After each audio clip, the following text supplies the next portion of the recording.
ભગવાનભાઈ, તાલાળા અને સૂત્રાપાડાના વિસ્તારના ખેડૂતોને જે વરસાદથી ખેતી પાકોને નુકસાન થયું છે તે બાબતે રજૂઆત કરી છે. કોને રજૂઆત કરી છે અને શું છે આખી રજૂઆત?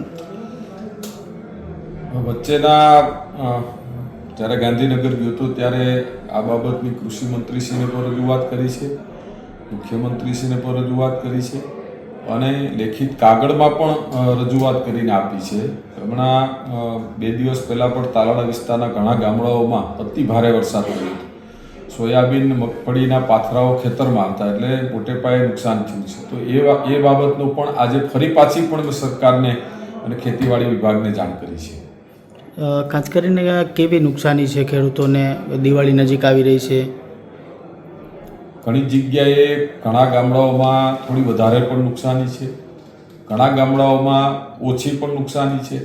એટલે સુત્રાપાડા તાલુકાનો હમણાં જ પ્રવાસ મેં પૂર્ણ કર્યો, થોડા ગામ બાકી છે. તો મોટે ભાગે સુત્રાપાડા તાલુકામાં બહુ એટલી અતિ નુકસાની નથી, પણ હમણાં 2 દિવસ પહેલાં જે વરસાદ પડ્યો એને કારણે તાલાળાના ઘણા ગામડાઓમાં વધારે નુકસાની છે. પણ મેં ઓલ ઓવર સર્વે કરવાની સરકાર પાસે માગણી કરી છે, ખેતીવાડી અધિકારીઓ સાથે પણ વાત કરી છે અને જેમનું નુકસાન હશે એ ટાઈપનું સર્વે થશે અને પછી સરકાર એમનો નિર્ણય કરશે.